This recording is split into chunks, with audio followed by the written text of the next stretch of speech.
इस लेक्चर में हम पढ़ेंगे the making of Germany and Italy. In 1848 में जो मिडिल क्लास जर्मन थे वो लोग सारे जर्मन कॉन्फेडरेशन को यूनाइट करके एक नेशन स्टेट बनाने की कोशिश किए थे, बट इस इनिशिएटिव को दबा दिया गया था मोनार्क्स के द्वारा, मिलिट्री के द्वारा। और उन मोनार्क और मिलिट्री को जो प्रशिया के जो जंकर्स थे, मतलब जो बड़े बड़े लैंड ओनर्स थे, वो सपोर्ट करते थे। द एज ऑफ रिवॉल्यूशन में हम लोग पढ़े थे कि आफ्टर 1848 रिवॉल्यूशन बहुत सारे चेंजेस देखने के लिए मिला था यूरोप में, जैसे कि आज़ादी, लोगों को आज़ादी मिल रहा था। ऑस्ट्रियन एंड रशियन अम्पायर पे बहुत सारे लोगों को आज़ादी मिल रहा था। वहाँ के जो वर्कर्स जो लोग थे, जो फार्मर्स लोग थे, उनको आज़ादी मिल रहा था from settles and bonded labour. But जो सबसे इम्पोर्टेंट चेंज था वो था कि जो नेशनलिस्ट सेंटीमेंट है, जो नेशनलिस्ट फीलिंग है, जिसे हम नेशनलिज्म कहते हैं, उसको अब जो कंजर्वेटिव लोग हैं वो प्रमोट करने लगे। कंजर्वेटिव मतलब जो राजा महाराजा लोग थे वो प्रमोट करने लगे for achieving political domination over Europe. मतलब पॉलिटिकली वो यूरोप को डोमिनेट करना चाहते थे। और ये सिनेरियो देखने के लिए मिला था इन जर्मनी एंड इटली। इसको हम अच्छे से समझेंगे जर्मन यूनिफिकेशन में।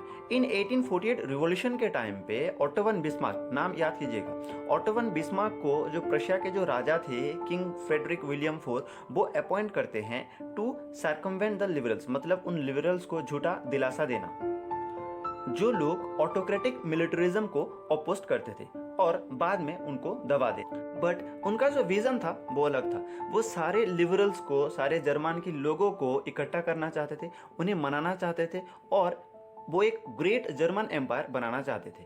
अब जो जर्मन के जो लोग थे, जो लिबरल्स लोग थे जर्मन के, वो भी यही चाहते थे कि सारे जर्मन टेरिटरी को मिला के, सारे जर्मन टेरिटरी जो है जर्मन स्पीकिंग टेरिटरी को एक बनाए के एक नेशन स्टेट बनाया जाए। अब लोगों के जो कॉमन लोग जो थे, जो लिबरल्स लोग जो थे, वो ऑटो वन बिस्मार्क को बिलीव करने लगे। बट जो राजा, जो प्रशिया के जो राजा थे, जो किंग फ्रेडरिक विलियम फोर, वो ऑटो वन बिस्मार्क को पावर नहीं दे रहे थे। और मैं कहूँगा फॉर्चुनेटली 1861 में जो राजा थे फ्रेडरिक विलियम फोर, उनका डेथ हो जाता है, वो मर जाते हैं। उनके बाद फ्रेडरिक विलियम फोर के जो भाई थे विलियम फर्स्ट, प्रशिया के राजा बन जाते हैं। और 1862 में बिस्मार्क प्रशिया का चीफ मिनिस्टर बन जाते हैं। उसके बाद उन्हें बहुत ज़्यादा पावर मिल जाता है। 7 सालों में 3 वो बड़े बड़े वॉर लड़ते हैं, ऑस्ट्रिया के साथ, डेनमार्क के साथ, फ्रांस के साथ। क्योंकि हम लोग पहले से पढ़े हैं कि ऑस्ट्रियन एम्पायर में कुछ जर्मन स्पीकिंग टेरिटरी था, उसी तरह डेनमार्क में भी जर्मन स्पीकिंग टेरिटरी था, और फ्रांस में एल्सेक लॉरेन नाम के एक जर्मन स्पीकिंग टेरिटरी था। और एंड में जीत होती है ऑटो वन बिस्मार्क की, प्रशिया की, और जो जर्मन यूनिफिकेशन का जो प्रोसेस है वो कंप्लीट होता है। ऑन 18 जनवरी 1871, ये डेट बहुत ही ज़्यादा इंपॉर्टेंट है, याद करना। 18 जनवरी 1871 पे जो प्रशिया के जो राजा था विलियम फर्स्ट, उसे जर्मन एम्पायर का एम्परर बना दिया जाता है, काइजर बना दिया जाता है, in the presence of Prince of all German state, आर्मीज के रिप्रेजेंटेटिव एंड इंपॉर्टेंट मिनिस्टर्स जैसे कि ऑटो वन बिस्मार्क। वर्साइल के हॉल ऑफ मिरर्स पे ये डिक्लेरेशन किया जाता है। उसके बाद अब ये जो नया नेशन स्टेट है, जो जर्मन एम्पायर है, ये खुद को इकोनॉमिकली स्ट्रॉन्ग करने के लिए बहुत सारे चीज़ को मॉडर्नाइज करता है। जैसे कि वो अपने करेंसी को, पहला करेंसी को अपना मॉडर्नाइज करता है, फिर अपने बैंकिंग सिस्टम्स को मॉडर्नाइज करता है, फिर वो जो लीगल सिस्टम्स जो है, जो जुडिशियल सिस्टम्स है अपने देश में, वो मॉडर्नाइज करते हैं। इस जो नया स्टेट जो था, ये जो नया नेशन स्टेट बना था, जो जर्मन एम्पायर हम कह सकते हैं, प्रशियन एम्पायर जो हम कह सकते हैं, उनके जो सिस्टम्स, उनके जो मेजर्स जो था, जो प्रैक्टिसेस जो वो लोग बनाए थे, वो बाकी यूरोप के लिए एक मॉडल बन जाता।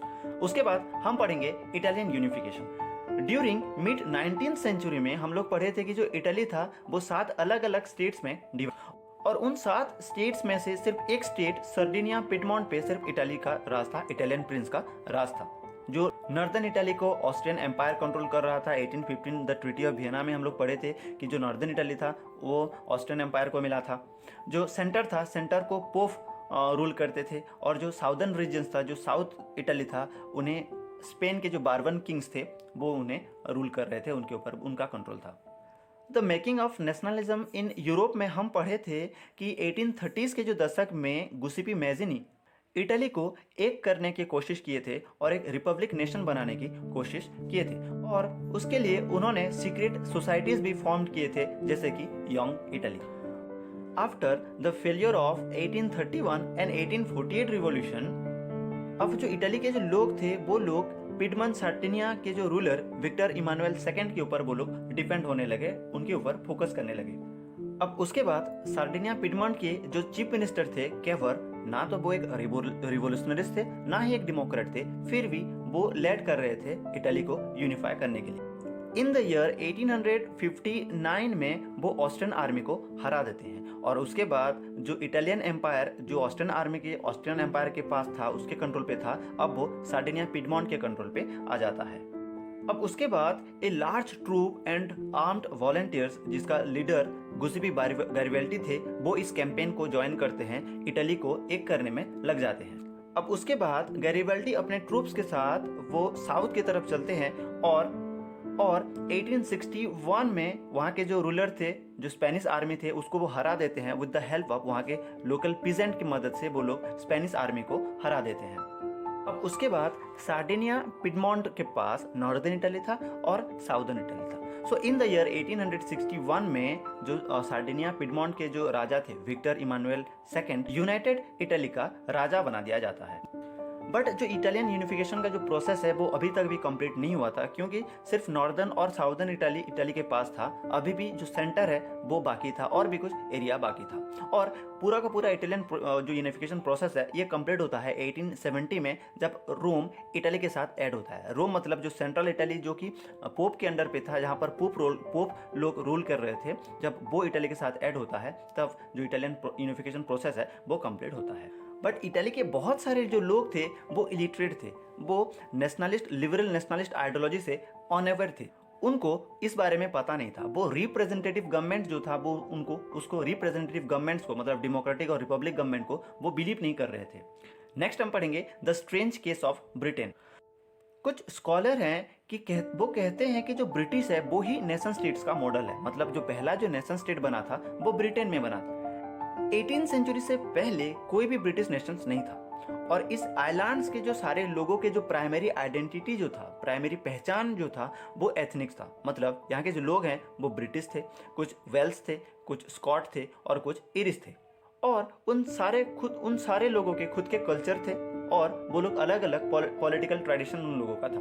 बट जो इंग्लिश स्पीकिंग जो टेरिटोरी था, जो इंग्लिश नेशंस था हम कह सकते हैं, वो लोग बहुत ज़्यादा अमीर थे और अमीर के वजह से उनका सोसाइटी में इम्पोर्टेंस था और इम्पोर्टेंस की वजह से मतलब उनके पास पावर था। और धीरे धीरे सारे आइलैंड्स को वो लोग अपने कंट्रोल पे ले लेते हैं। कैसे, उसको अच्छे से समझते हैं। इन द ईयर 1688 में जो इंग्लिश पार्लियामेंट था वो मोनार्क से, वहाँ के राजा से सारे के सारे पावर छीन लेते हैं, जैसे कि फ्रेंच रिवॉल्यूशन में हुआ था। बट ये जो था, जो इंग्लिश पार्लियामेंट जो मोनार्क से पावर सीज करता है, ये उससे फ्रेंच रिवॉल्यूशन से पहले का था। इसीलिए कुछ स्कॉलर है जो पहले ब्रिटेन को ही नेशन स्टेट मानते हैं और उसके बाद इसे इंग्लैंड कहा जाता है, मतलब ये इंग्लैंड बन जाता है। इन द ईयर 1707 में एक एक्ट साइन किया जाता है जिसको एक्ट ऑफ यूनियन कहा जाता है बिटवीन इंग्लैंड एंड स्कॉटलैंड। और उस एक्ट के बाद जो इंग्लैंड और जो स्कॉटलैंड है वो एक हो जाते हैं, जिसको कहा जाता है United Kingdoms of Great Britain. और उसके बाद जो ब्रिटिश पार्लियामेंट जो था उसमें ब्रिटिश मेंबर डोमिनेट करने लगे, ब्रिटिश मेंबर वहाँ पर ब्रिटिश पार्लियामेंट ज़्यादा थे। उसके बाद as a result British identity nations में, मतलब Great United Kingdoms of Great Britain में ब्रिटिश आइडेंटिटी जो था वो बढ़ने लगा। मतलब जो स्कॉट का जो कल्चर था, जो स्कॉटलैंड का जो कल्चर था वो दबने लगा था। जब भी स्कॉटलैंड के जो लोग हैं वो इंडिपेंडेंस चाहते थे, उन्हें दबा दिया जाता था। अब धीरे धीरे स्कॉटलैंड के जो लोग हैं उनके जो लैंग्वेज था, गायलिक लैंग्वेज, उन्हें बोलने के लिए भी मना किया जाता था, उनके नेशनल ड्रेस पहनने के लिए मना किया जाता था और जो लोग एग्री नहीं करते थे उन्हें अपने घर से वो लोग निकाल भी देते थे। और ऐसे करके जो स्कॉटलैंड था वो ब्रिटिश लोगों के अंडर पे आ गया, इंग्लिश लोगों के अंडर पे आ गया और वो लोग चाहकर भी कुछ कर नहीं पाए। अब ऐसा ही सेम चीज़ हुआ आयरलैंड के साथ। अब आयरलैंड के जो सोसाइटी था वो दो हिस्सों में डिवाइड था, एक थे कैथोलिक्स और दूसरे थे प्रोटेस्टेंट। और जो इंग्लिश पीपल जो लोग थे, प्रोटेस्टेंट लोगों को हेल्प कर रहे थे अगेंस्ट कैथोलिक, ताकि वो आयरलैंड के भी ऊपर वो अपना इन्फ्लुएंस जमा सके, उनको भी वो कंट्रोल कर सके। अब उसके बाद जो कैथोलिक लोग जो थे वो रिवॉल्यूशन स्टार्ट कर दिए अगेंस्ट ब्रिटिश के अगेंस्ट पे वो लोग रिवॉल्यूशन स्टार्ट कर दिए। लीडर थे जिनका नाम था वोल्फटोन, वो उस मूवमेंट को, कैथोलिक मूवमेंट्स को वो लोग लीड कर रहे थे उनके आर्मी के साथ, जिसको यूनाइटेड इरिशमेंट कहा जाता था इन द ईयर 1798 में। बट ये जो रिवॉल्यूशन था, ये जो मूवमेंट था, इसको ब्रिटिश ने दबा दिया था। And finally in the year 1801 में पूरे के पूरे जो आयरलैंड था उसे यूनाइटेड किंगडम्स में वो लोग शामिल कर देते हैं। अब पूरा का पूरा इस आइलैंड में ब्रिटेन का कब्जा था, ब्रिटेन डोमिनेट करता था। इसका मतलब पूरे के पूरे आइलैंड में जो इंग्लिश कल्चर था वो डोमिनेट करता था। अब उसके बाद वो लोग अपने एक नया फ्लैग अडॉप्ट किए जिसको हम यूनियन जैक कहते हैं, ब्रिटिश फ्लैग इसे कहा जाता है। अब ये जो लोग हैं ब्रिटिश फ्लैग अडॉप्ट किए फर्स्ट। सेकंड पे वो लोग अपने नेशनल एंथम क्रिएट किए जिसको हम गॉड, जिसका नाम था God save our noble king. और इंग्लिश लैंग्वेज को वो लोग एक्टिवली प्रमोट करने लगे, बाकी जो लैंग्वेज थे उनको वो लोग दबा दिए। तो ये था the making of Germany and Italy. Next video में हम पढ़ेंगे विजुअलाइजिंग द नेशन।